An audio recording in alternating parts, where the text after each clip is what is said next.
Welcome everyone to this very timely webinar on the economic and strategic impact of the coronavirus pandemic in India.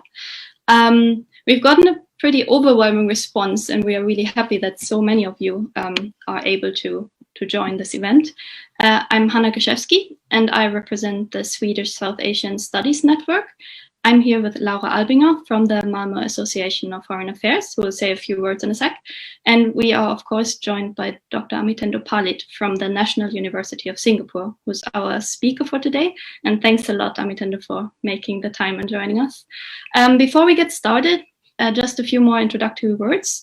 For all of you who haven't heard about Sasnet, we are based at Lund University in Sweden, and we are a research network aiming to connect scholars doing work in or on South Asia and spread knowledge about South Asia. And we usually do this through physical seminars and conferences, but due to the pandemic, we kind of shifted our focus and our activities online. So now we publish a podcast and we hold seminars like this one. And for this seminar, we partnered with the Department of Economic History at Lund University and the Malmö Association for Foreign Affairs. So yeah, Laura, could you say a few words about UF Malmö? Yes, so UF Malmö is the Association of Foreign Affairs based in Malmö, and it's a religious and politically independent non-profit organization led by students for students, and we organize weekly lectures, normally also in person, but due to the coronavirus, we also moved it online. So now we have weekly lectures on Zoom, and we are very happy to co-host this lecture this week. Great, thanks. Yes, and I guess that most of you have already read about our speaker's background. I'd like to say a few words about Amitendu as well. Dr. Amitendu Palit is a senior research fellow and research lead in trade and economics at the Institute of South Asian Studies at the National University of Singapore.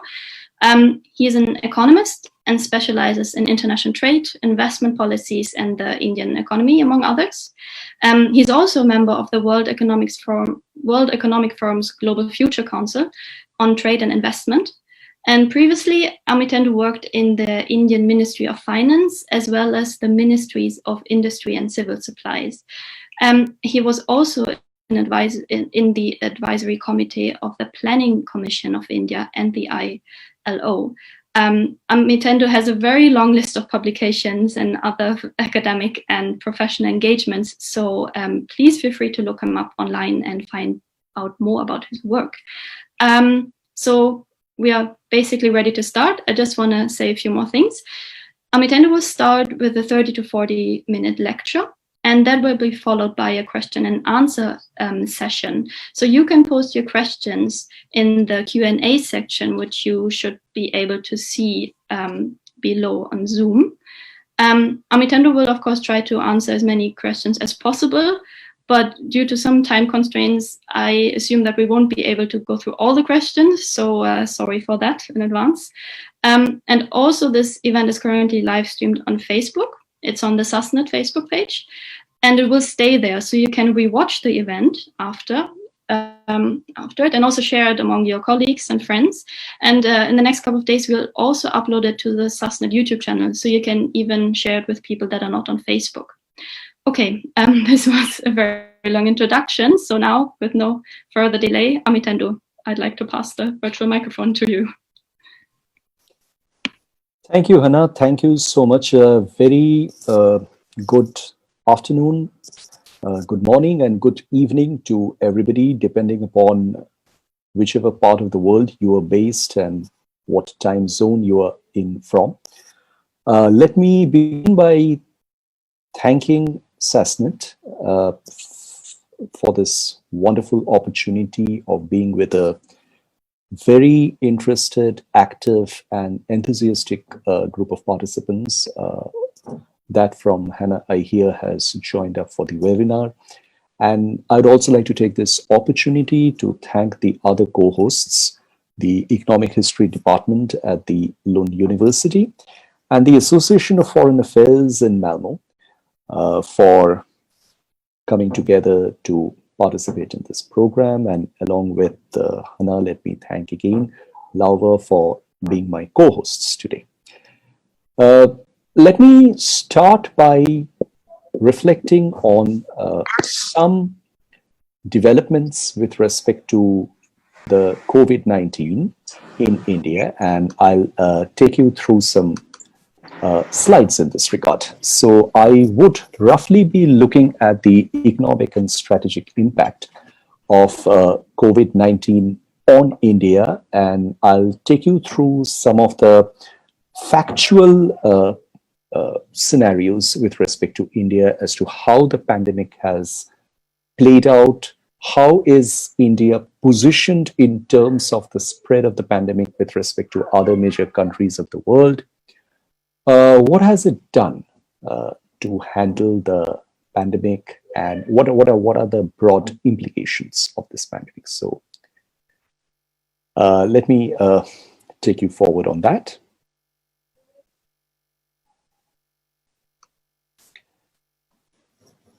You know, today, right now, as we speak, and the numbers that I have with me are up to the 31st of May. So today we are on the 2nd of June. And what we see here, and I apologize for the small typo right at the top of the slide, it should actually be the 100,000 plus club.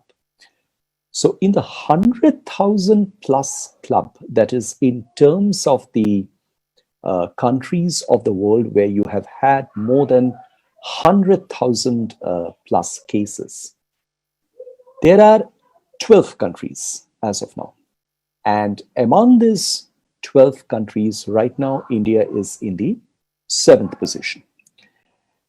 This is quite exceptional because the cases in India did not take off for a very long time. The cases in India were relatively small till about the 3rd week of March of this year.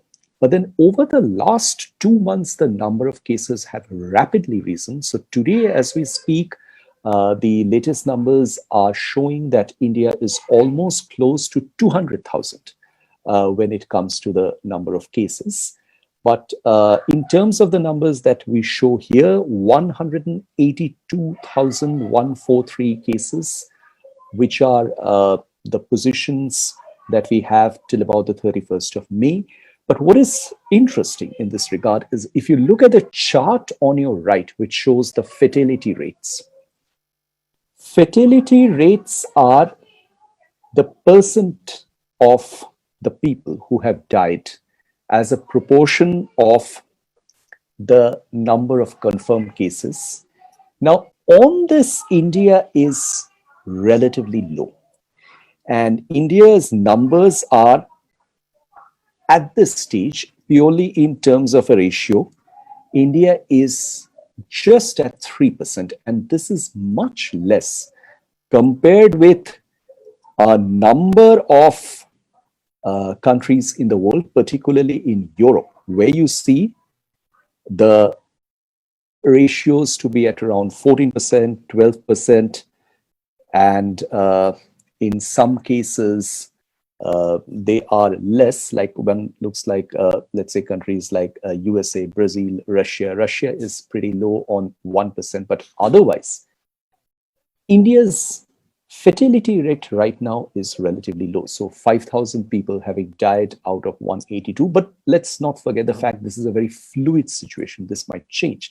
And we can have more discussions as to why India right now has a relatively lower fatality rate compared with the number of people who are compared with the situation that's prevailing in certain other countries and particularly in Europe.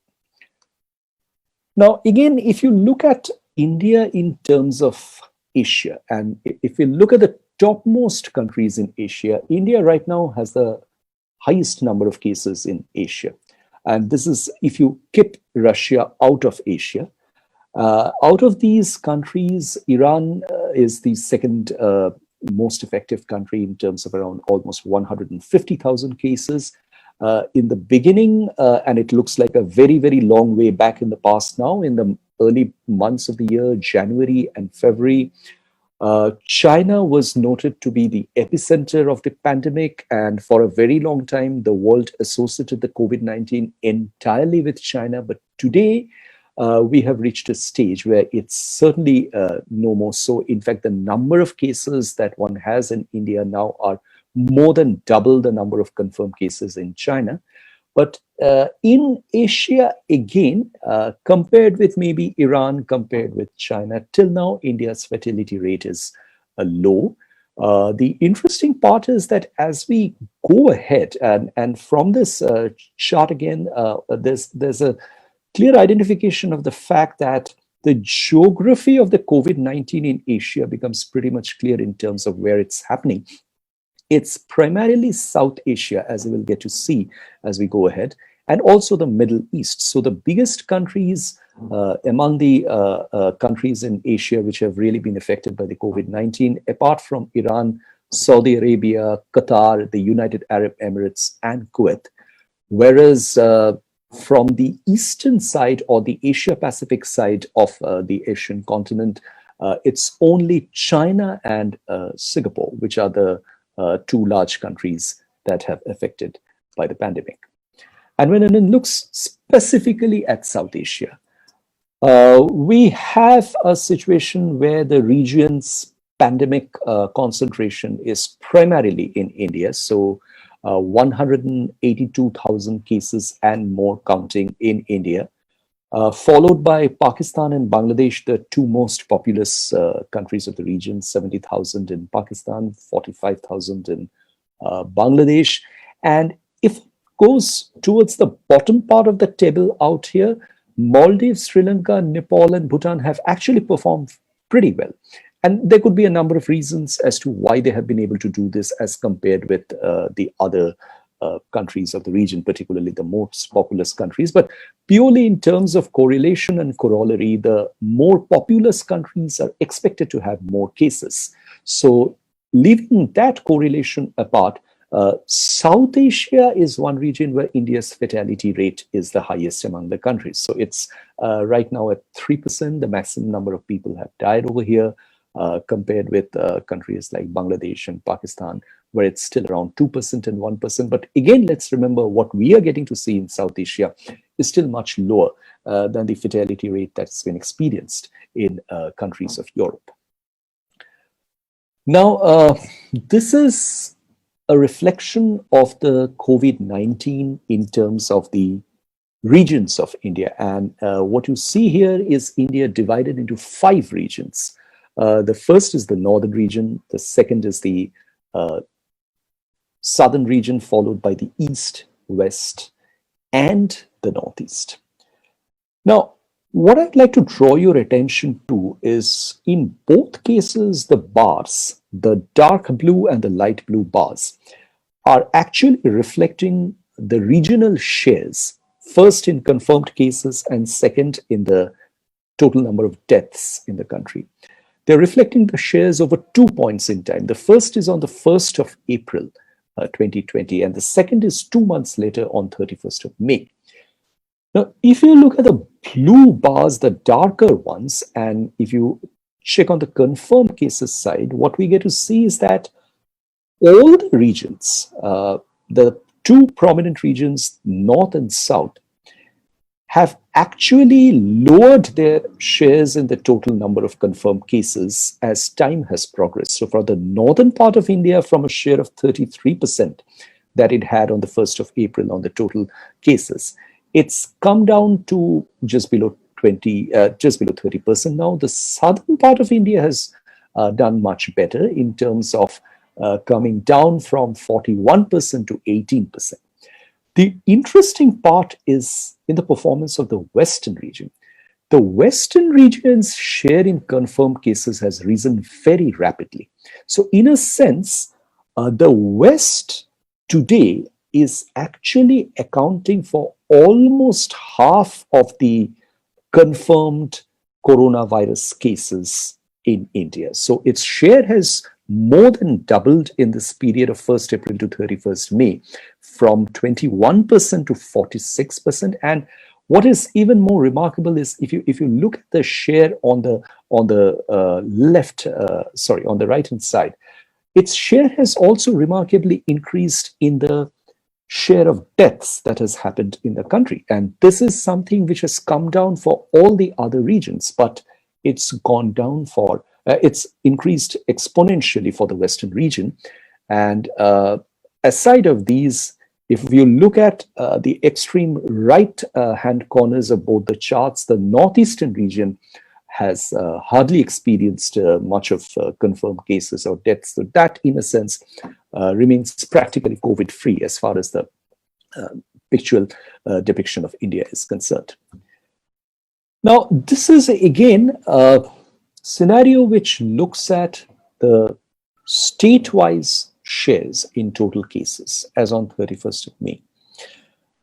If you look at this, then again it becomes pretty much clear that by and large, the COVID-19 is an outbreak in India which is not uniformly distributed across the country. It has very specific points of localization.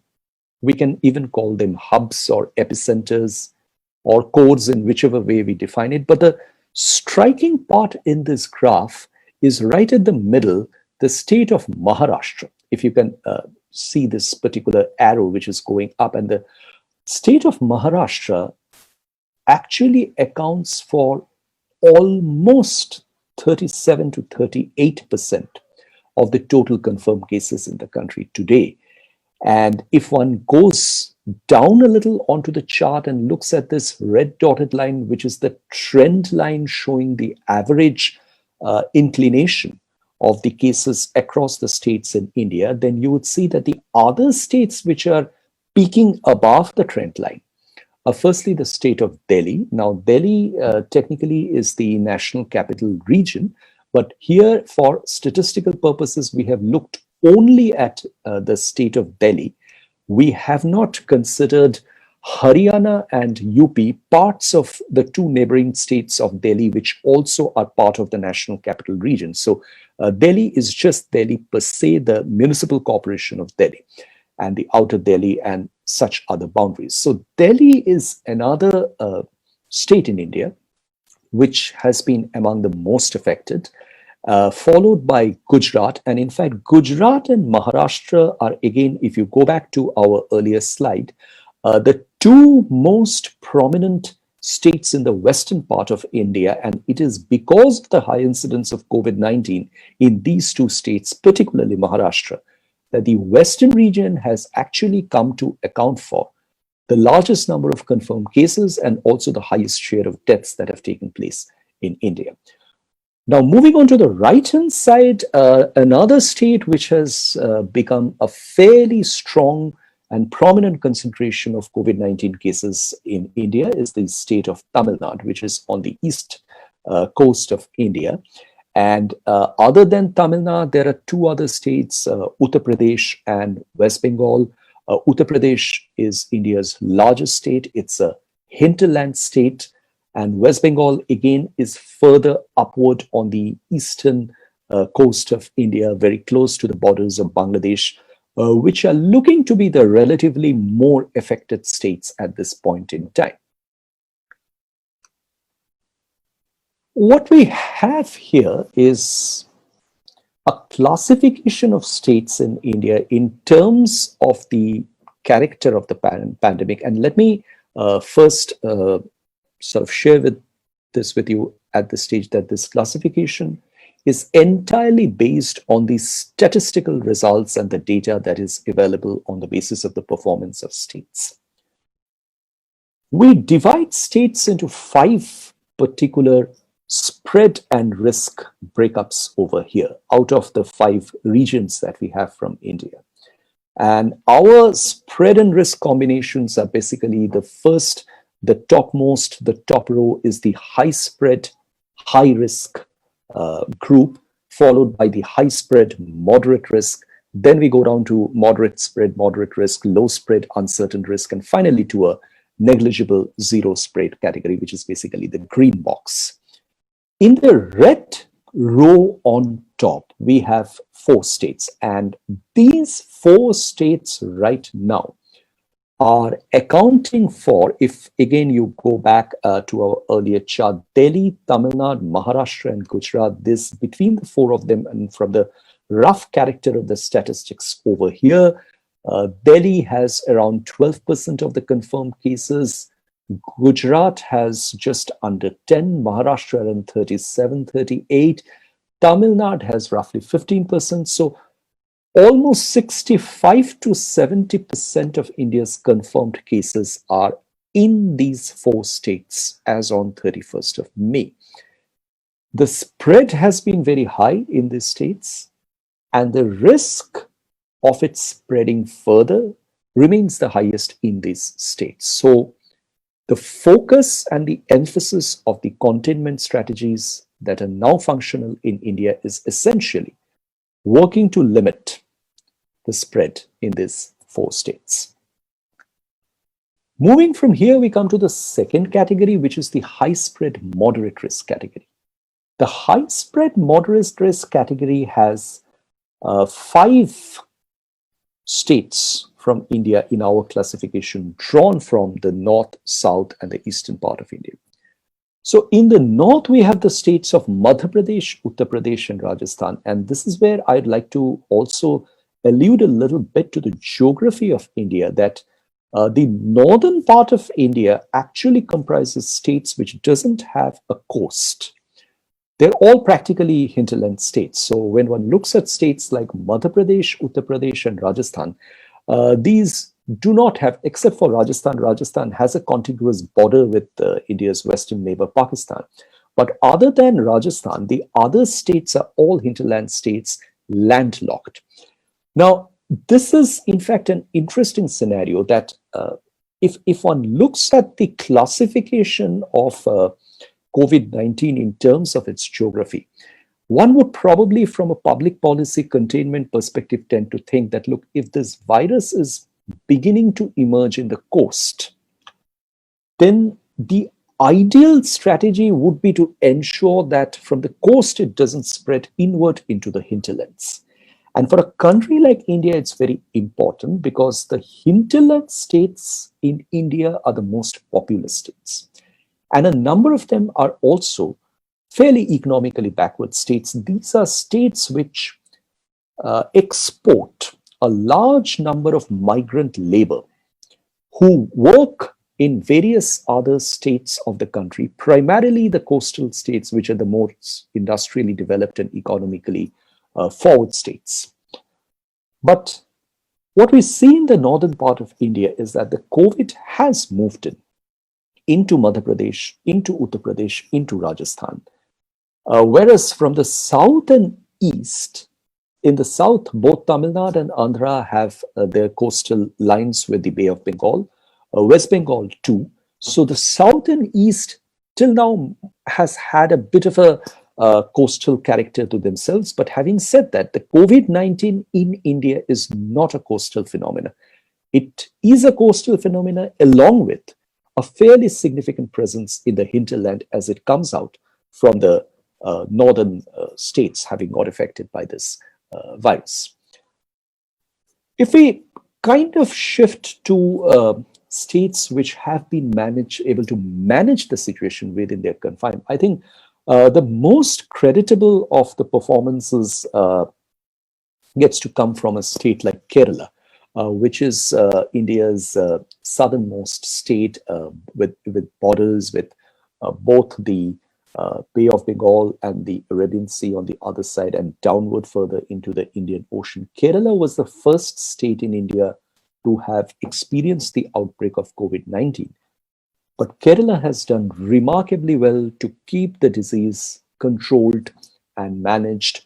And along with Kerala, we also include Karnataka and Telangana, two other prominent southern states, which have been able to moderately, they're still not out of danger. They are not COVID-free. They're a very long way from reaching there. But it looks like they have managed it reasonably well. The eastern part of India, in fact, really hardly had much cases to show in the beginning, but slowly over the last 2 months, West Bengal particularly has experienced a fairly rapid increase in the number of cases. And over the last 1 to 2 weeks, the number of cases have increased in the other major eastern coastal state of Odisha and also the hinterland state of Bihar.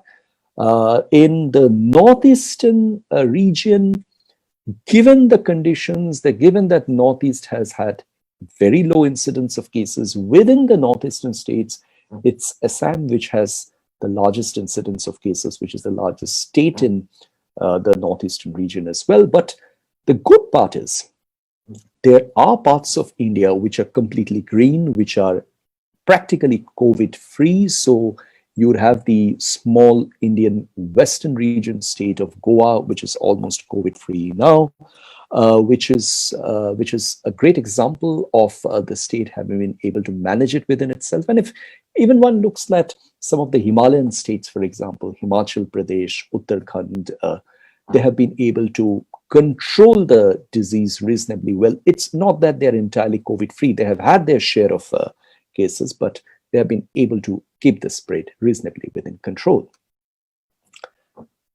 How has India gone about managing the COVID-19? Now, from the 25th of March, and this is interesting because on the 25th of March, India had just a little more than 500 cases, confirmed cases in the country. Today, it's almost close to 200,000. And from that time till today, India has actually been under what has been defined as a lockdown. Now, the lockdown began from the 25th of March. There have been 5 phases to it. The first phase was for 3 weeks till up to 14th of April. Then from there, there was a second phase, which went on till the 3rd or 4th of May. Lockdown 3 came in for another 2 weeks after that. Then became the 4th stage, lockdown 4, which was from the middle of May till the end of May. And right now, India is either in lockdown 5.0 or what many are describing as unlock 1.0. Now, what's been the character of the containment strategy? Firstly, from the 25th of March, what came into the country was a complete shutdown of activities. There were only very limited essential services which were allowed to function. But there were very, very significant curtailments in terms of all international flights were stopped from coming into the country. All domestic flight operations were suspended. All train services were suspended. All public transport was suspended.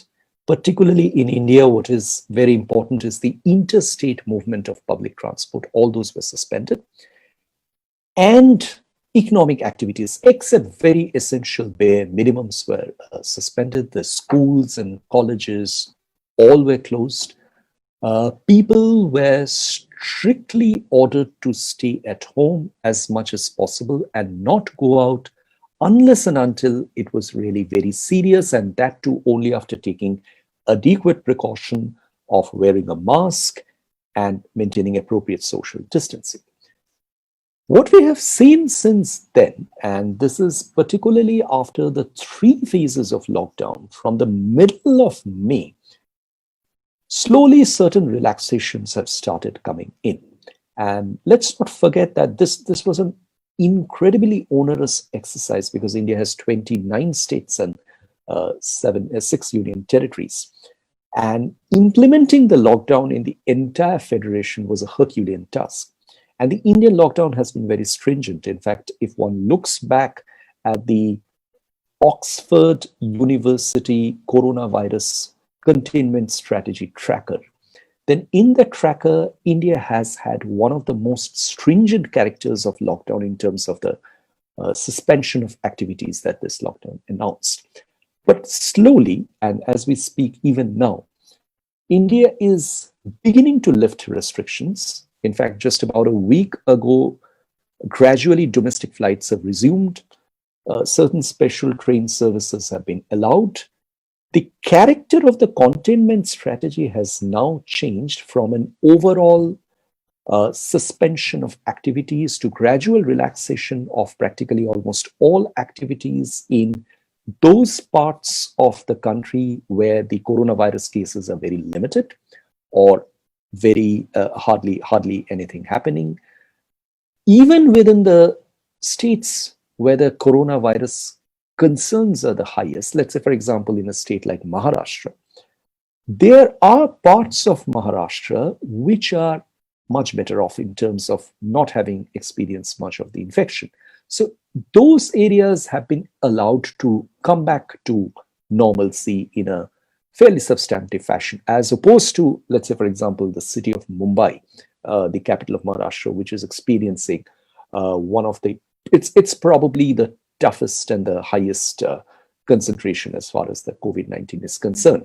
So from an overall macro broad containment strategy, India has gradually shifted to a strategy which is now entirely focused on tackling the spread of the pandemic in the areas of its highest concentration.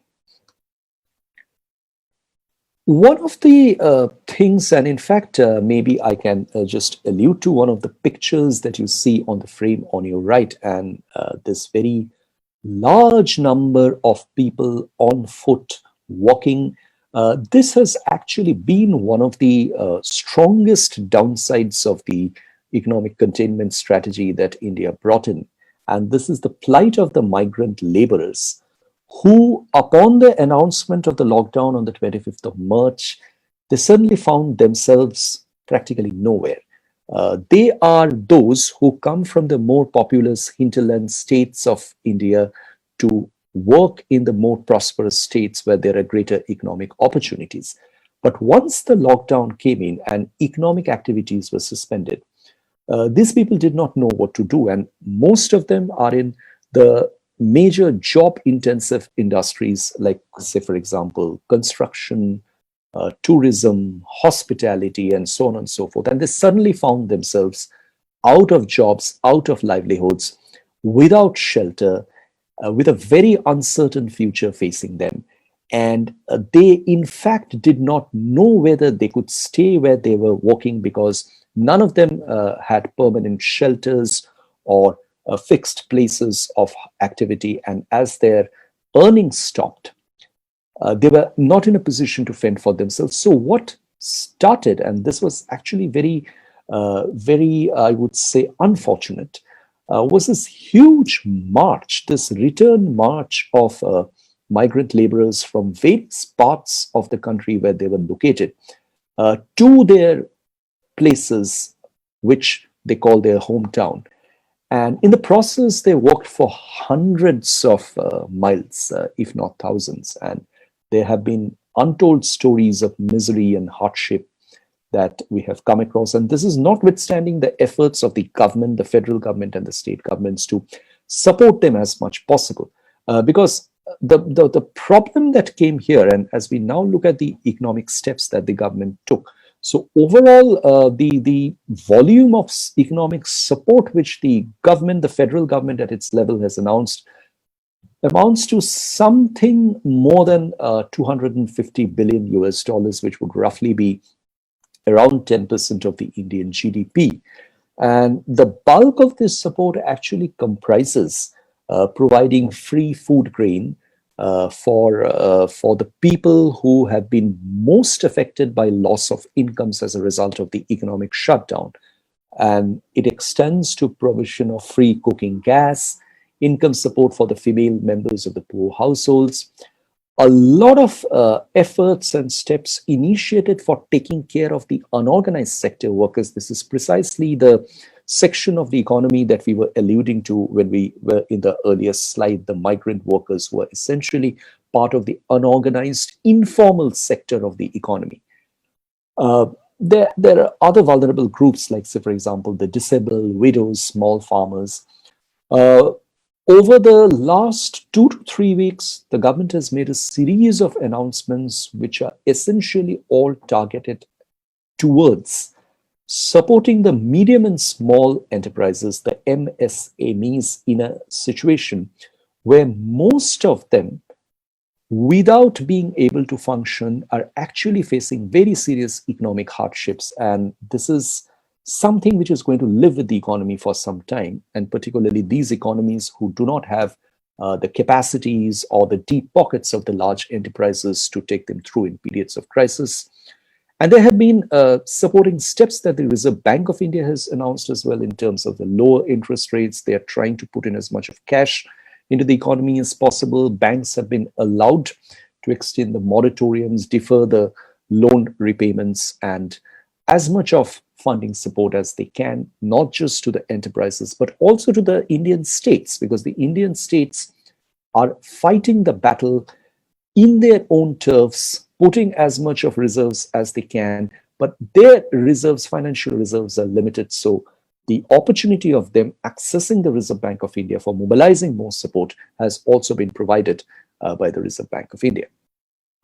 Now, what lies ahead for India? And as I gradually come to the end of my talk, I think there's no doubt about the fact that the economy would shrink substantially. Now, what you see on your right is the World Economic Outlook's projection of the economic growths for the current year, the 2020. These were published in the first fortnight of April. And it's a very dismal picture, but the only two countries in that red circle on top, which still are shown to be recording positive rates of growth, first China at 1.2%, and second India at 1.9%. But this is a projection which probably needs to be revised and relooked, because now even the Reserve Bank of India has come out with the assessment that for the current financial year that we have just entered into, economic growth is likely to be in the negative territory. And there are a number of other credit rating agencies and risk forecasting agencies who are also fearing the Indian economy getting almost close to recession, if not into recession proper. So in a situation like this, the challenges for the government are enormous, so as to say. The first is for a country like India, 1.3 billion population, out of which a very large number of people, if one looks at the workforce, 90% of India's workforce, or a little less than that, is actually in the informal sector. And that is a number which is almost as much as 800 million. And what is the biggest source of concern is that most of these informal sector workers who really don't have protected jobs or secured jobs, many of them are the migrant laborers that we were discussing. These are people who would be out of jobs, out of livelihoods, having run out of savings, not having much of resource and security to fall back on, because they don't know when the economy will recover, how it will recover, what will be the kind of prospects. And today with the virus is something with which the country has to live with for the foreseeable future. They can't even assume going back and forth across the country because of the restrictions on movement that will continue to prevail, even if the virus condition improves. So for them, accessing food becomes extremely important. So for the country as a whole, ensuring adequate food supplies is a huge challenge. Along with that, there is this rather critical problem that India encountered the COVID-19 at a time when it was already going into a period of slowdown. Indian economic growth right at the beginning of the year was expected to be something around the levels of 3.8%, at best 4%. And that is when the COVID hit. And the Indian economic growth having slowed down resulted in a situation when the households, many of the households, entered a peculiar character that in order to maintain their standard of living and consumption, they actually were borrowing much more from the corporate market. The household market could have been through credit cards, could have been through service sector loans from the banks, personal loans, and so on and so forth. So the household debt in India has actually risen pretty high, and many of these households would be forced to take pay cuts, would be forced to be laid off, lose jobs in big sectors, big industries, many of them service industries. So that's going to be a serious problem as to when these households face this kind of an economic crisis, how are they able to sustain the debts which they hold on? And along with that, the problem of retaining jobs is probably equally connected. So one cannot be looked at in isolation of the other. But in the meantime, India has run up a major public finance debt profile, I would say, because this is a scenario when the government has no option other than pushing in as much of state resources into the economic support programs as possible, which it has done.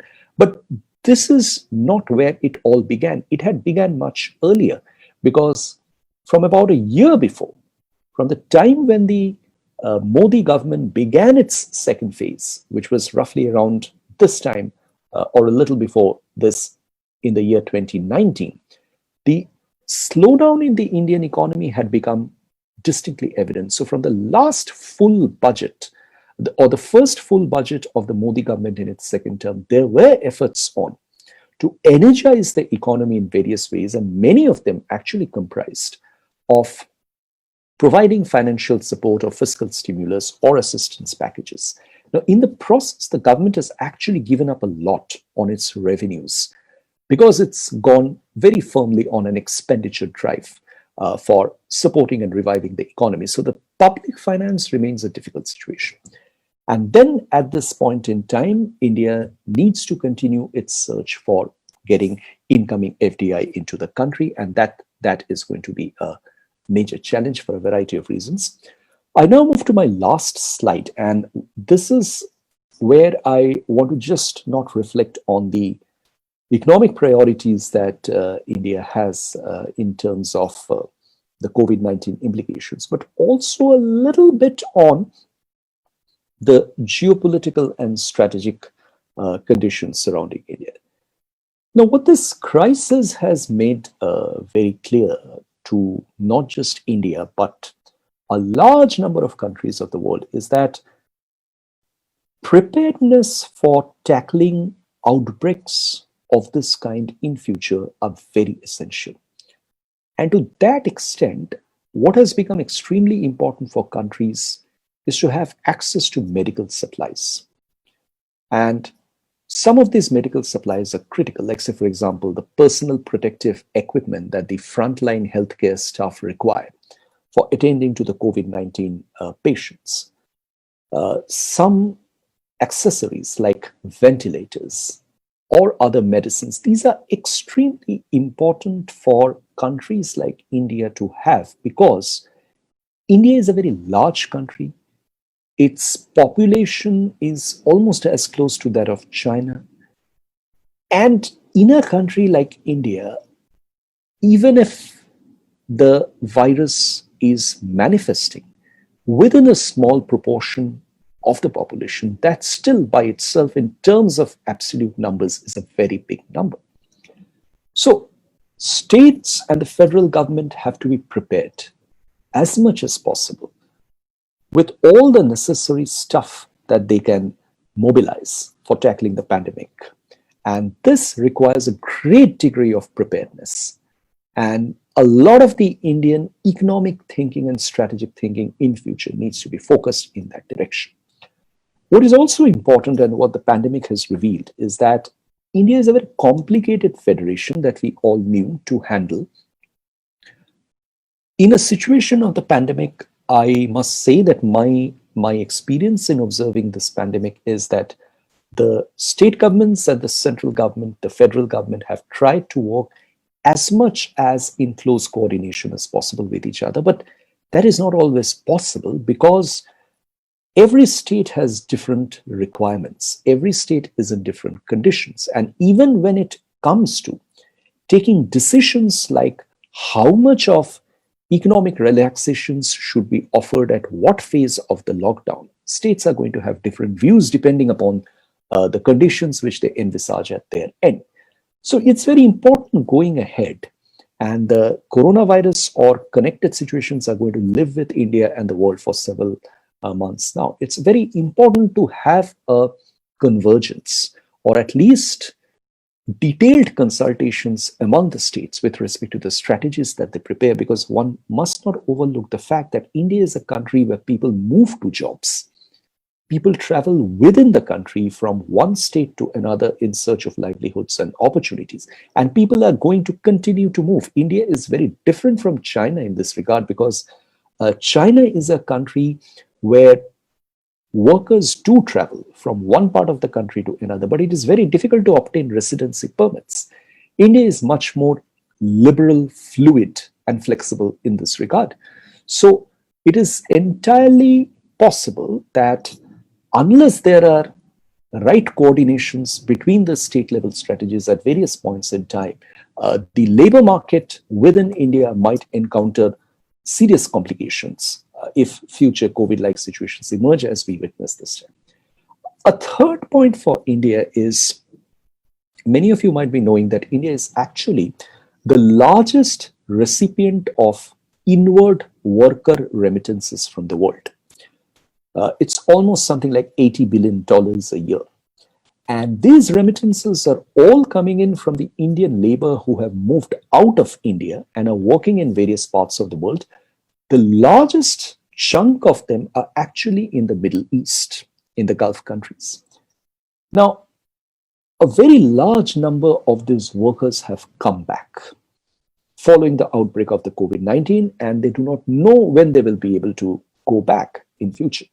So what that means is that the flow of remittances is going to dry up. Now, that is going to affect the economy in two ways. Firstly, the remittances, this worker remittances, used to support their households and families back home. So typically states like Kerala and even other states like Tamil Nadu, from where typically the workers have been moving out in Gulf, in a large number of other parts of the world, their households are not going to receive the income which they were receiving earlier. And number two, as a whole, these workers are now going to add to the idle labor force within the country. So to that extent, the unemployment problem within the country is going to get that much more aggravated. And that's going to be a serious situation with social implications that needs to be tackled. Now, moving a little beyond that, India encounters, along with the COVID, as the COVID unfolds, very significant developments in the world international order.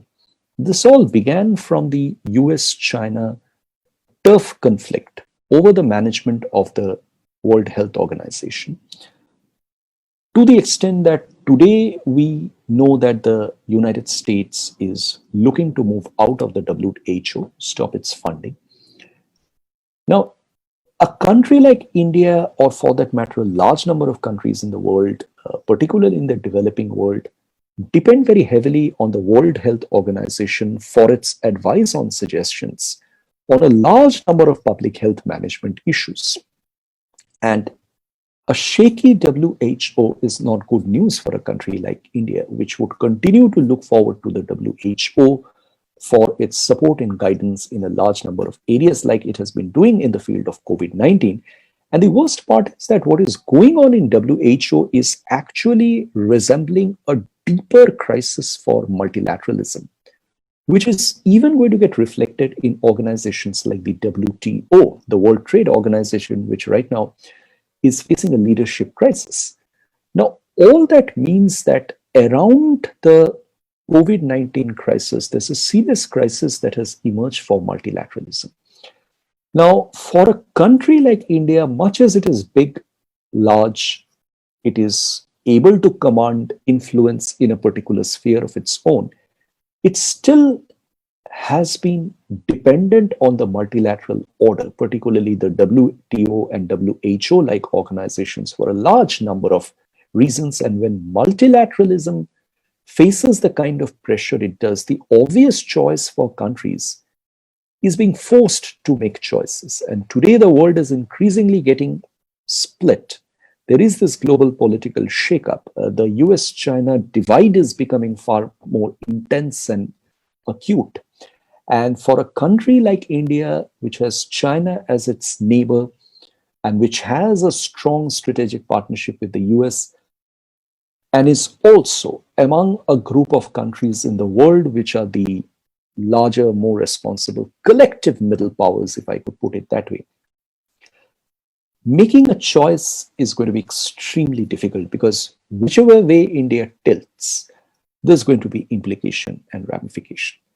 Now, this strategic downside is actually getting reflected into another major economic shakeup, and which is playing out in terms of an effort being orchestrated by a large number of countries, including the United States in the lead, to reduce dependence on China, particularly when it comes to the strategic industries like medicines, pharmaceuticals, semiconductors, so on and so forth, and work towards the possibility of shifting supply chains out of China and locate them elsewhere in the Asia Pacific or other parts of the world, to the extent that from a US perspective or from the perspective of countries bringing these chains together, they're all like-minded, they're all on a similar wavelength and platform. Probably anti-China sentiment is a common glue binding them, but nonetheless, they are in a position that they consider themselves relatively self-sufficient if the supply chains shift out of China significantly.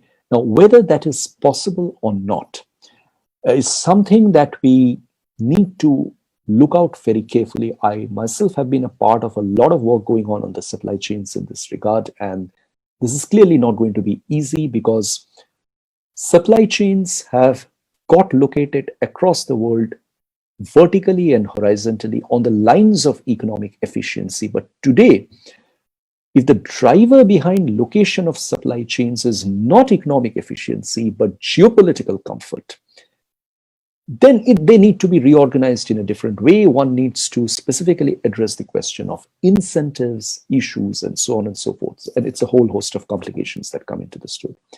The point that I would like to end with here today, and would be very happy to discuss more on this, is it possible for a country like India to look at the COVID-19 also as an opportunity?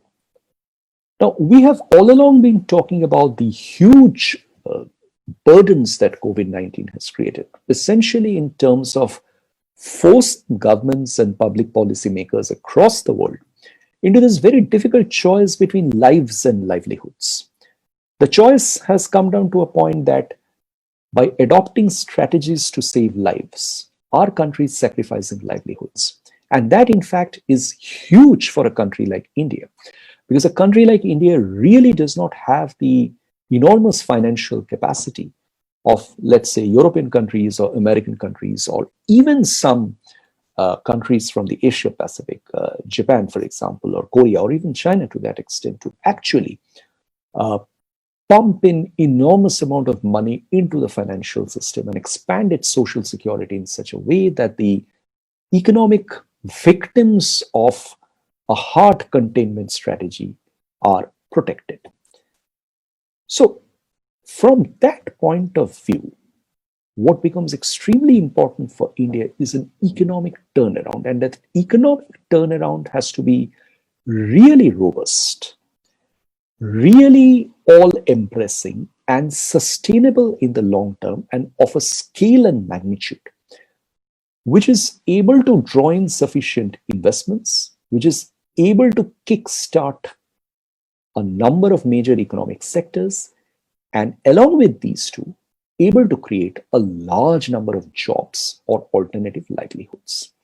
And for that, what is very important in India is to change certain economic policies which have probably been hindering investments or not allowing as much of foreign investment and entrepreneurs and industries to come into India as it could have, given its economic opportunities and the large market size that it has. So what we have seen are some movements on part of certain states to take some important decisions in some areas which can actually change the Indian economy in a fairly positive direction. There have been moves coming up with respect to changes in labor laws, which again have encountered certain controversies. There are moves that are coming up with respect to removing inflexibilities from agricultural production and agricultural marketing. Now, one probably might think that given the history of a country like India, which has always had a very major political economy, which has been split between the notions of a market-led economic development model as opposed to a primarily state-sponsored, fairly inward-looking economic development model. And when this political economy has been almost head-on on the both objectives, today probably there is a situation when, given the enormity of the crisis and the challenges that face India, this political economy can be managed by the economic managers to cite the urgency of recovery and reforms and take difficult decisions which they have not been able to do before. So I will stop here, and I'll be very happy to go ahead and discuss with you whatever queries as you have.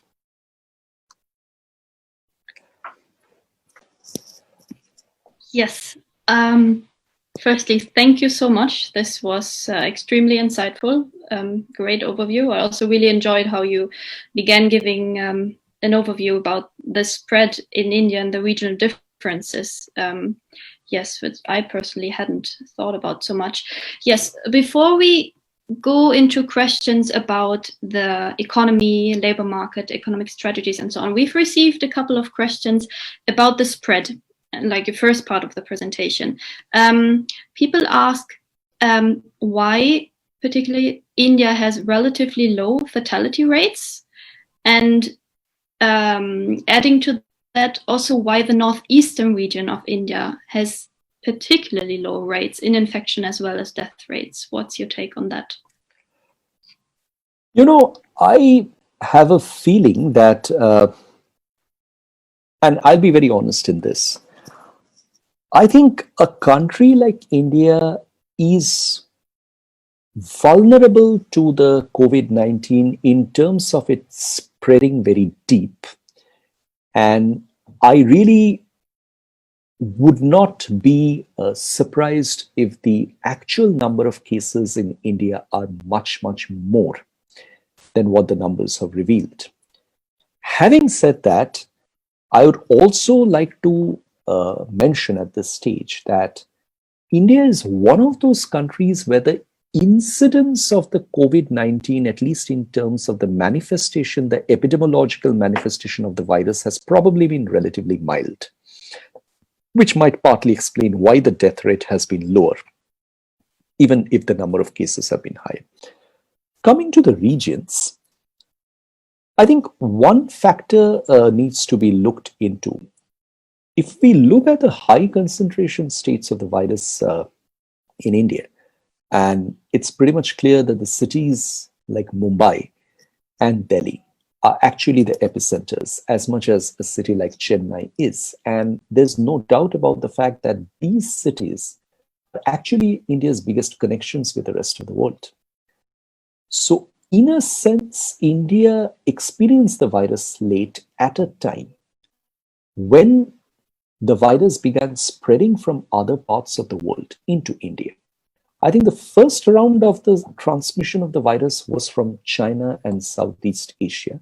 At that time, India was able to protect itself reasonably well because the flow was relatively less and it acted fast in terms of blocking flights and so on and so forth. But the point where it got caught on the wrong foot was when the epicenter shifted to Europe and primarily to the Middle East. India has very strong connections with, let's say, cities like Dubai, countries like Qatar, UAE, in terms of the people moving back and forth in a very regular fashion. And that was the time when the virus moved into India. And the majority of this actually come into the cities like Mumbai and Delhi and also Chennai. The eastern region of India receives relatively less of this traffic. So in a sense, it's probably the greater global integration of certain cities of the country with the rest of the world, which in a sense has made them more vulnerable to the spread of the virus.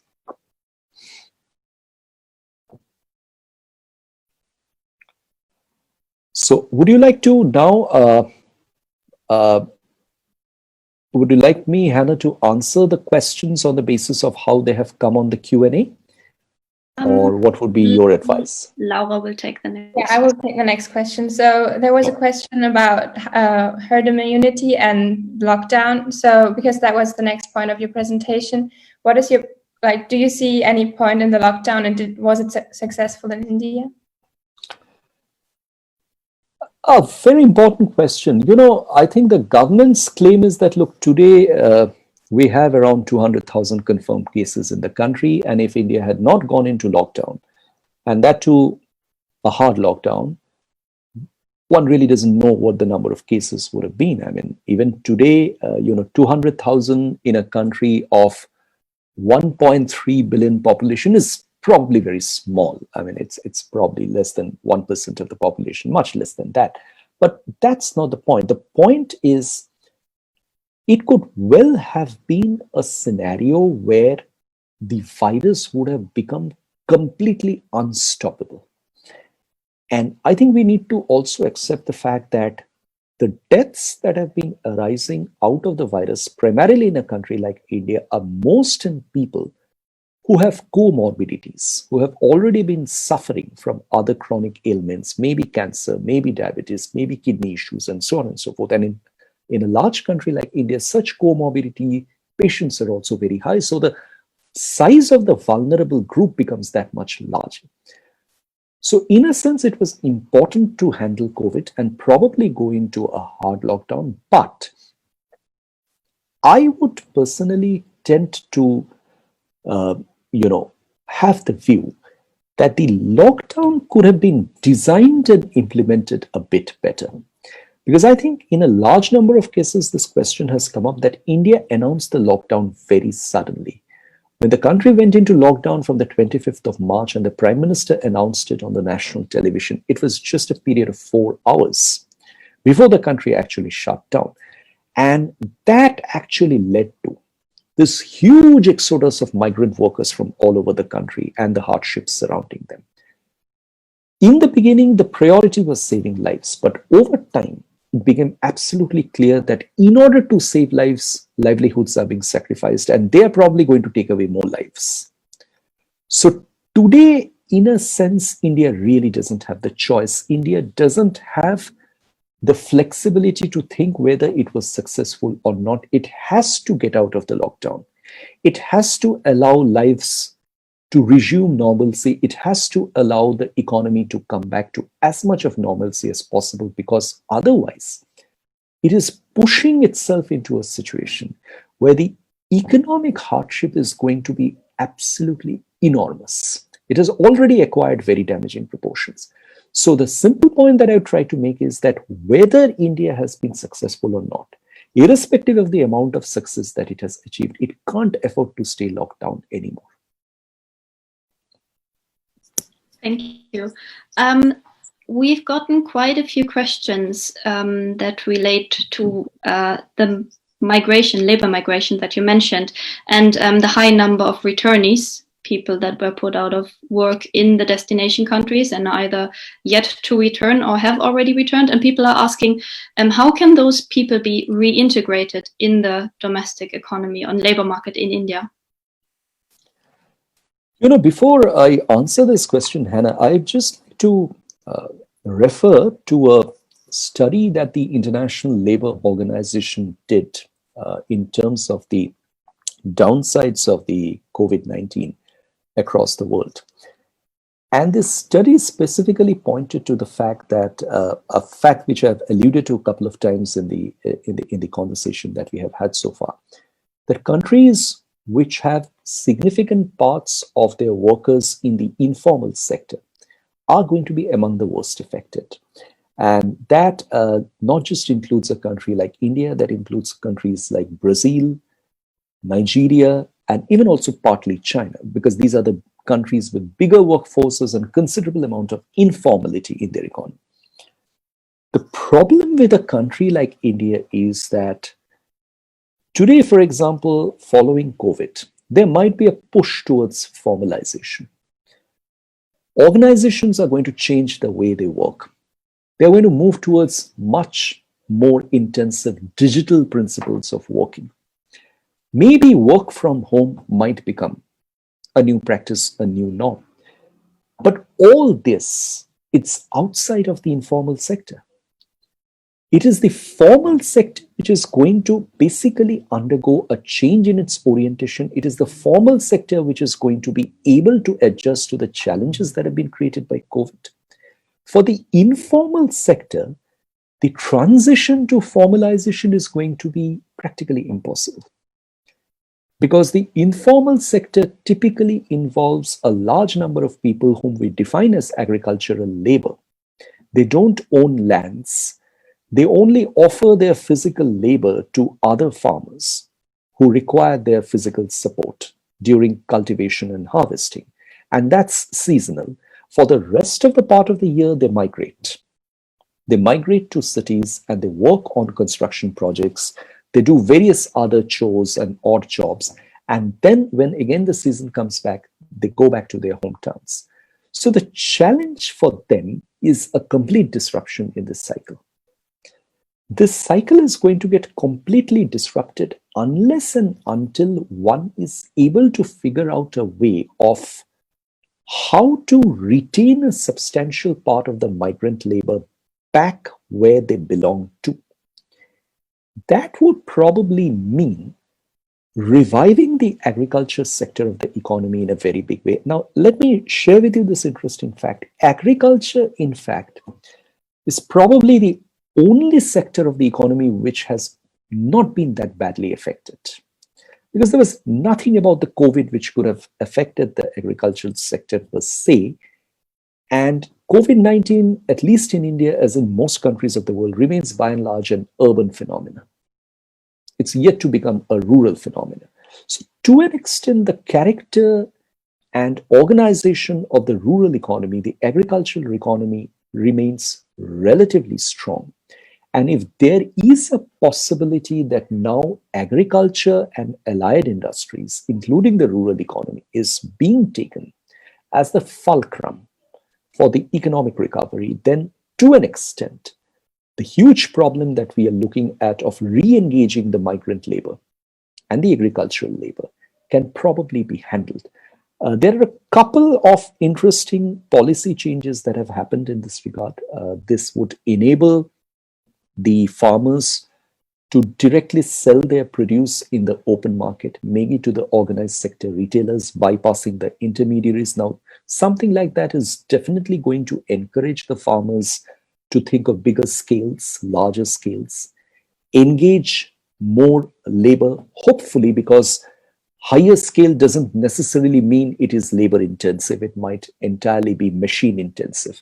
So those are differences that one needs to look at. But what I hope might happen, at least in some parts of India, is this change in vision towards agriculture by making it more directly linked to other parts of the economy, particularly the rural-urban linkage. If that becomes deeper, denser, then there is a possibility that in the process of the linkage, one can actually get to have some parts of substitution as far as getting back the migrant labor and the displaced workers. Some new economic activities are concerned, but that's not going to be enough.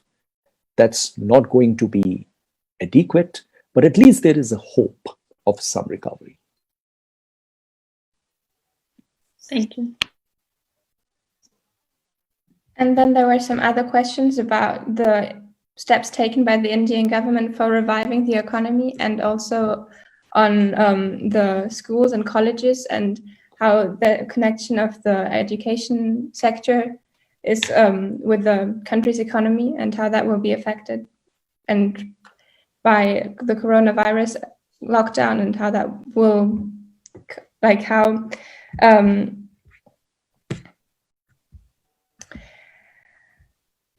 the school system will be affected by the reviving of the economy. You know, I think the COVID-19 creates a very interesting scenario for the higher education sector. And the Indian students are obviously, I mean, I'm not saying that they're going to be unaffected, They are mostly going to be affected in terms of the prospects and plans they intend to pursue, at least in terms of their movement outside India, getting to the places where they want to study, go for particularly the graduate and the postgraduate qualifications, because those plans now, to an extent, are going to get disrupted. It's obviously going to get disrupted. But I am hopeful of a different kind of trend coming in to dominate higher education, and that's essentially the entire prospect of digital learning. I think India, among all countries of the world, actually can benefit from this in two ways. The first is India has a fairly significant exposure in terms of its students to digital functioning at the school and high school and even the later levels. And there are institutes well within India, pretty deep, but with a reasonably good capacity to be at the back end of providing the support for enabling students to get on to large canvases, like, say, for example, what we describe here as MOOCs, massive open online courses, which are being offered all over the world. The challenge to becoming a part of these courses and getting jobs is essentially a challenge of capacity in terms of students in India being able to get through to these courses by doing those at places where they have the sufficient technical infrastructure to take part in these courses. But I would think India is pretty well off in this regard in terms of the back-end technical infrastructure, the technological and digital readiness of its young people, particularly in its tier 2, tier 3, tier 4 cities. And the good part is that this kind of an orientation very nicely fits in with the organizational changes that COVID is producing, which is essentially working from home, which is essentially going to be demanding adjustment to a very new condition of safety, security, and work practices. Where I fear a certain disruption, a fairly prominent disruption, is that when one looks at Indian students, and particularly that community of students which have been exceptionally bright with new and creative ideas, many of them have actually gone on or were going on to produce interesting startups and quick ventures. Now, for all of them, the ecosystem might have become much more challenging simply because the venture capitalists might not be that much available for supporting their startup ventures, because there's going to be a general shortage of funds across the world, because the venture capitalists would not be able to mobilize funds from their own original ventures to put into these startups by as much amount and as much they require. So I sense a challenge arising for Indian pass-outs when from the level of the finish they achieve to their qualifications, they go on to the next stage of establishing themselves professionally. But prior to that, purely in terms of training, learning, and obtaining education, I think the COVID actually can produce and offer some interesting opportunities. Yeah, thank you. Moving on to foreign direct investment, and you mentioned this is something that should be, encouraged in one way or the other in the future. We got a few questions asking how, the need for foreign investment can be combined with like the ambition of India to become more self-reliant and the self-reliance movement. Yeah. You know, the phrase self-reliance has suddenly come back again in a fairly forceful and emphatic fashion in this entire conversation around COVID. And in fact, the Prime Minister, whenever he has gone on making announcements about the financial support and economic packages, is talked about making India self-reliant, the goal being self-reliant. And it's interesting that India, when it began its journey after independence in the 50s and 60s, when it first created the 5-year plans, the goal was self-reliance, to reduce the dependence on foreign supplies and products. Well, I see there being a couple of sides to this objective. The first is that no country wants to be totally dependent on foreign suppliers for everything that they do. That, of course, is a difficult proposition. But one also needs to note the fact that a country cannot be sufficient in everything.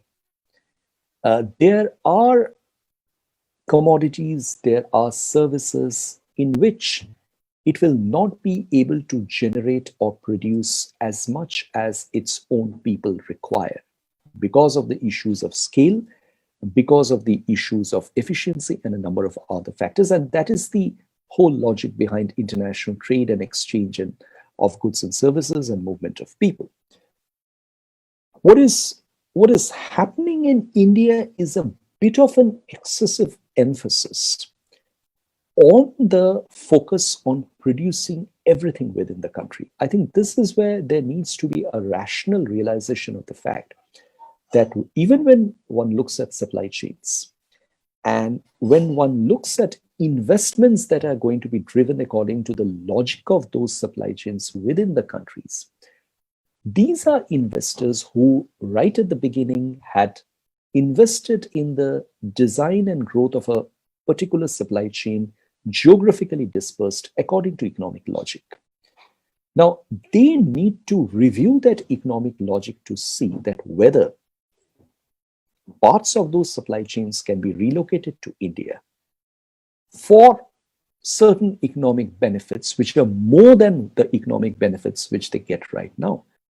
For example, we know that India has been a major assembler of automobiles. We know that India actually has the largest generic drugs manufacturing in the world. There are other industries, for example, like even in garments and semiconductors, the makers of smartphones and certain machineries, where India actually has been assembling and producing a lot of these products at home. Its advantage is that it has a huge domestic market for consumption. But the point to be noted is that whether India really can efficiently mobilize everything from the first level of the supply chain to the last in the process of making a product. Whether, if one looks at the automobile industry, it is able to mobilize everything from within the country, right from the raw material stage to the next stage of intermediate production, then further upward according to the processing of components, and ultimately to the final shop floor assembled product. I think that is where a realization has to come within the policy-making community of India that that is actually not possible. And that is actually not possible simply because countries aren't developed that way. I mean, a country like China or Germany or Mexico, to an extent, or even Korea and Japan in Asia, has been able to develop certain capacities of broad-based manufacturing, where they can practically produce something of everything. India has never been there. India has great advantages and proficiency in some selective segments of manufacturing, but not in a broad-based manufacturing capacity, and cannot overnight turn itself into that character. So what is necessary for India is, along with the emphasis on reducing dependence and improving self-sufficiency, also taking a pragmatic hard look at the fact that it needs to stay engaged with the rest of the world and the world of trade to ensure that what it produces is meant for the world markets as well as it's for its own markets with as much efficiency and capacity as possible. But for that, it must first set its own house in order, improve the internal conditions for doing business, reduce the cost of doing business within the country. Otherwise, I'm afraid the investment cannot be automatic. And I'd like to put this emphatically that India could be an obvious choice when supply chains are being looked at to be shifted out of China. But India is not an automatic choice. I think there is a difference that we need to make in that regard. There are other countries who are in a position to get those supply chain parts and functions, and many of them have already started doing so. Okay, so connected to that, there was also the question that how should India change its fiscal and trade policies in order to benefit of those potential changes? I think India's trade policy has been a disappointment. India's trade policy has been a disappointment simply because today there is very little doubt about the fact that much as countries become inwards and become protective by nature, it's ultimately trade which has the capacity to provide jobs, create new jobs, sustain livelihoods, and bring the world back as a whole from the deep crisis that it has been pushed into by the COVID-19. Countries just can't afford to shut each other out and away from the rest of the world. Because what that would mean is that the entire pressure of sustaining populations, not just for the time being, but over the foreseeable future, becomes completely dependent upon the resources that individual countries have and which are not sufficient. If one looks at a country like India, a country of 1.3 billion, obviously India is not in a position to offer jobs to all of its workforce from within the country itself. It must work on channels where its people can move to jobs. And today, we encounter a situation when the Indian labor cannot move out of India because of the difficulties in the rest of the world. So that does not mean that while being at home, they stay idle. They need to get engaged in new occupations. And the quickest way that can happen is through trade. But unfortunately, India has been following a very skeptical policy towards free trade and engagement in free trade activities. India has backed out from important trade agreements like the Regional Comprehensive Economic Partnership in the recent past. And when it is looking to engage in trade, it is looking to actually position geopolitical and geostrategic interests as a far more significant factor in deciding its trade relations as opposed to economic benefits, which I don't think is the right way to go. Geopolitics are important, but one needs to combine the economic considerations as prominently as possible, along with a balance of geopolitical considerations, to actually focus on a trade policy. And today, probably India is also at a situation that COVID gets it to rethink its trade policy and to see that whether this whole drive towards flagship initiatives like Make in India, like today only the Prime Minister in his speech to a very large group of industry captains in India has said that what India makes at home should be made for the whole world. So in a sense, he's urging India to make products which can be sold to the rest of the world purely as a brand in terms of its quality and efficiency. But for that, India needs to first create the way for engaging with the rest of the world through formal trade agreements. And if it is going to back away from that, as it has been doing over the last 4 to 5 years, then this objective cannot be served. So I think India really needs to review and restructure its external trade policy. Thanks. Moving back from trade to the domestic economy, people have been asking several questions related to government spending, government expenditure, and the government budget. For example, one person mentioned that salaries were forcefully cut and donated to the Prime Minister's Cares Fund.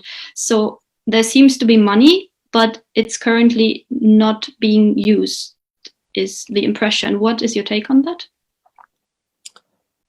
Well, I think as I explained in one of the slides that I was alluding to in connection to the fiscal support and economic support packages that India has taken.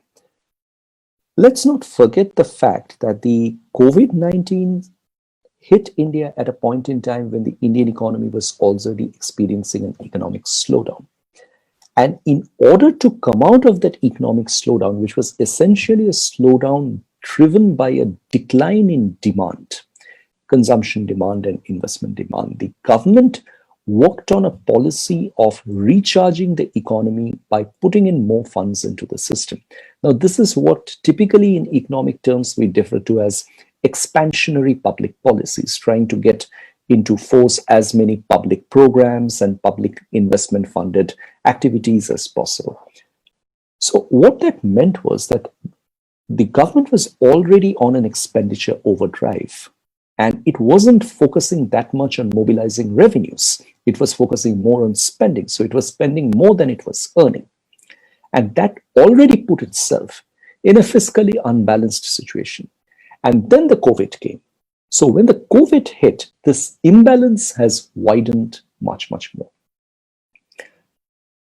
Is it a situation which is unmanageable? Well, it is very difficult.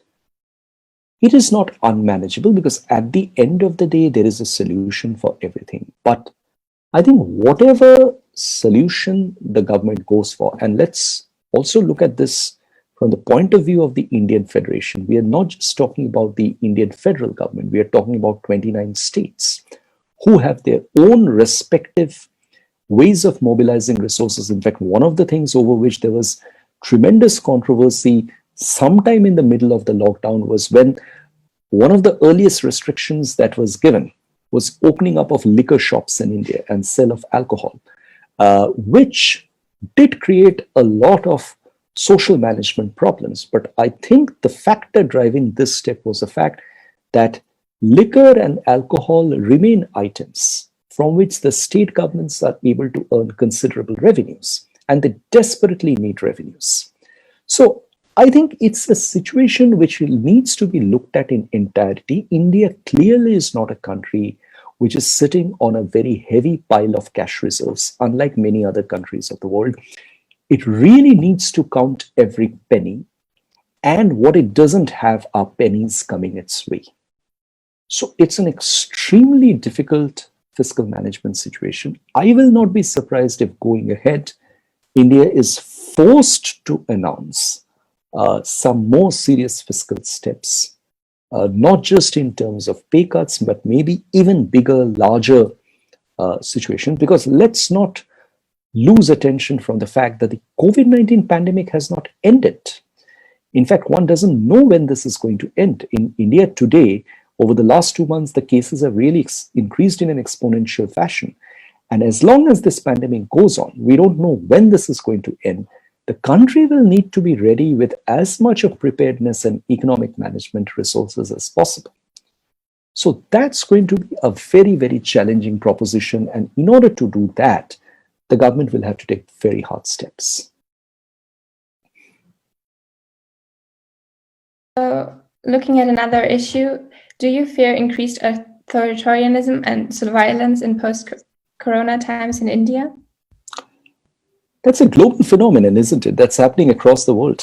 In fact, this is being taken as an opportunity by several governments to actually, what should I say? I mean, the best way to describe it is probably to increase surveillance, get more information on people, because there are apps that are coming out for tracking vital data, vital personal data, which is largely health data, a part of which is epidemiological data. But on the grounds of contact tracing, however virtuous the objective is, countries are collecting data. And yes, I think there is a concern. There is a concern that when you look at a country like India, India went into a series of very hard administrative lockdowns, and these lockdowns were all legitimized under the Disaster Management Act, which is a legislation that gives Indian states, including the federal government, considerable power to suspend activities.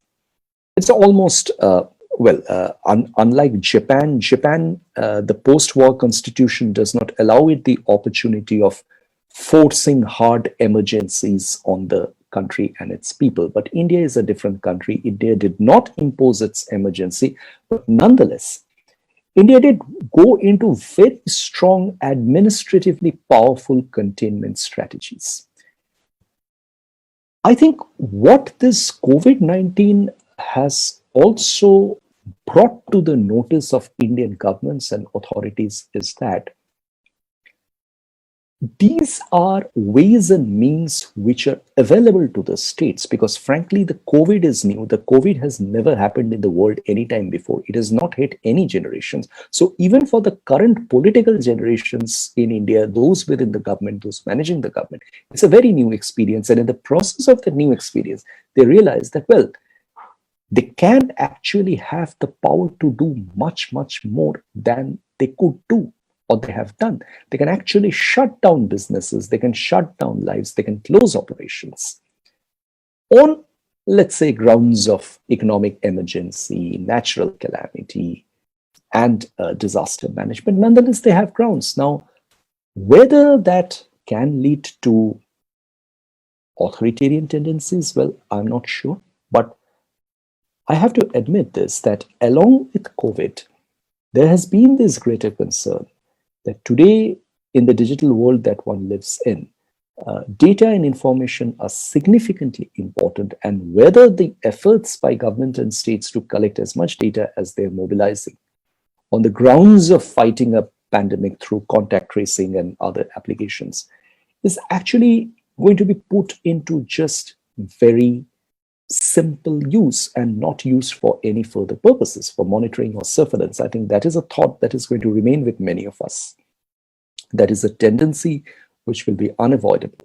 India, like most other countries today, has a government which is far stronger in showing its hand and coming down on people than you have had other governments in the past. And it's not just the federal government, even at the state level, we see similar tendencies among several governments. So I think that's a sentiment well taken. Yeah, thank you. I think, yeah, we are slowly coming to an end. I will ask one more question and then let Laura ask one more. And I think then, yeah, we slowly. Sure, thank you. Yeah, and this, anyway, yeah, before coming to an end, people are also wondering if we will be able to see any shifts in current, well, demographics and also urbanization patterns, people moving from cities to rural areas or the opposite way. What can you predict? What will we see in the future? That's actually a very interesting question. In fact, this kind of goes back to one of the questions, Hannah, that you asked earlier about, this whole problem of the migrant labor. I think this has been the biggest revelation of the vulnerability that the Indian economy has, in terms of, we always knew about the informalities. We knew about the difficulties that informal workers face, but never before has their crisis or their economic plight been brought into such sharp disclosure as it has happened this time. And to that extent, we are talking about not a few hundreds, we are talking about millions of workers, 300, 350, 400. There is a report that came out by the Center for the Monitoring Indian Economy, which says that just in the month of April, there are 27 million Indians in the age group of 20 to 30 years who have lost their jobs. Now, if you expand this across age groups, then the number could well be anywhere close to 100 million or 100 million plus. Now, I'm not saying that they're necessarily migrant workers, but a lot of them could be part migrants or at least informal sector jobs, which are not protected, which are not secure. So the question is that, what does one do with this kind of a situation? And they are accustomed to movements, they're accustomed to mobility.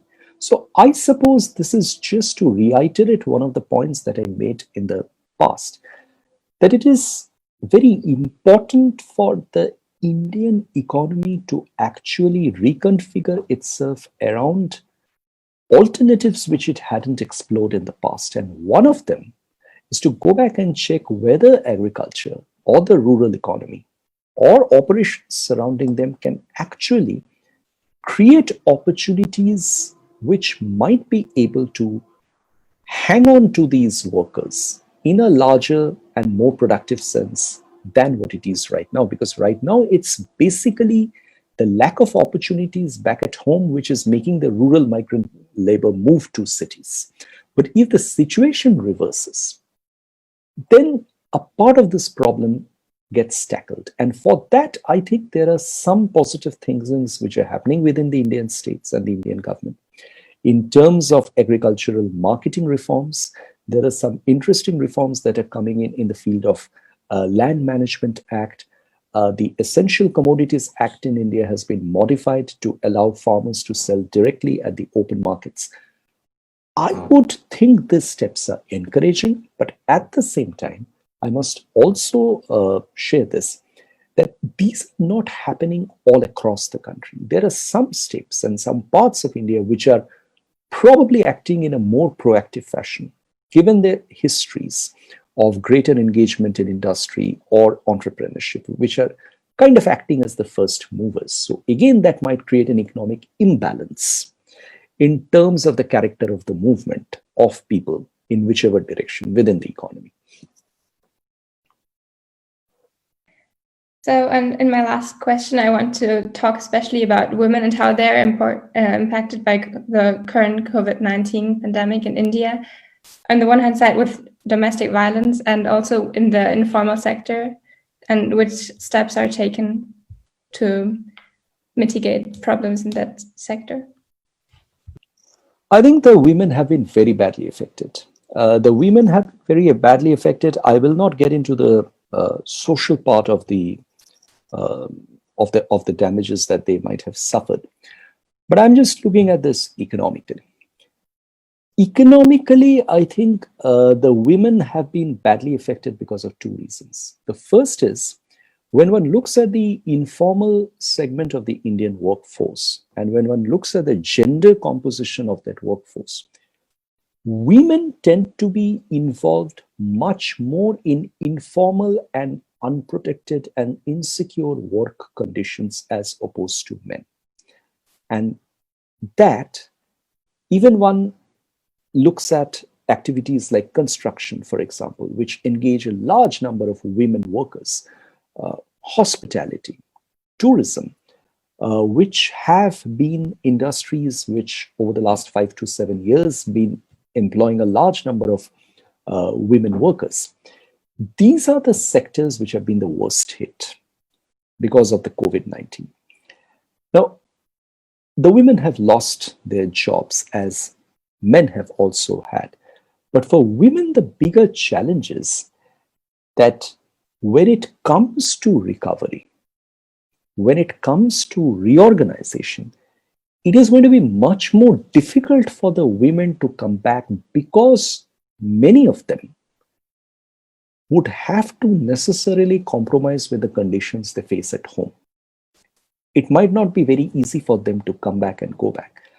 Let me give you an example in a different sense. India today has a huge requirement for frontline healthcare professionals, particularly in nursing. And the Indian state of Kerala has been one of the largest exporter of nurses to the Middle Eastern countries. Many of these nurses have come back to India. Now, whether after coming back to India, they will at all be in a position to go back to their occupations, which they have left behind, is very uncertain because of two reasons. The first is they don't know when those occupations will revive. And number two is that at home, some of them might try to get engaged in the kind of occupations which they have, but they particularly are much more vulnerable to the paranoia and fear and difficult work conditions surrounding healthcare professionals in India. Indian nurses have actually been treated very shabbily by several sections of the community because of the fear associated with they being potential carriers of virus because of the job that they're doing. And it's not going to be easy. And a profession like nursing is dominated by women. So I think, in a sense, if one looks at the character of COVID and the areas where it has hit, and in terms of the economic impact it has had, the women have actually much been more affected, and it's going to be far more difficult for them to re-establish and rediscover economic prospects. It's going to be a much bigger challenge for them. Thank you. So yeah, I think with this we are coming to an end. We try to pick out as many questions as possible from different areas, and yeah, we are sorry for not being able to answer all of them, but I think, yeah, we went through a lot. Thank you so much, Amitendu. This was extremely insightful, and also really enjoyed the question and answer session. Yes, as I mentioned, the video will stay online on our Facebook, will soon be available on YouTube. All the attendees or audience, please feel free to share it with people you think would be interested in this. Yeah, thanks a lot. Thank you. Thank you so much, Hannah. Thank you so much, Lauva. In fact, I found this entire process extremely engaging. The kind of questions that I got to see on the chat and the Q&A, very, very enlightening. I wish we had more time and opportunity to reflect on these, but what I would like to maybe state in form of a request to you as well as the participants is that please feel free to get in touch with me with your respective queries, either through Sasnet, Hannah, or directly to me. If there are further clarifications that I can give to some of the queries that you have, I'll be very happy, and I'll be delighted to do that. So thank you so much for being a part of this conversation today. And thank you so much, Hannah from Sasnet. Thank you so much, Laura, for the Association of Foreign Affairs at Malmo, and of course to the Economic History Department again at Lund.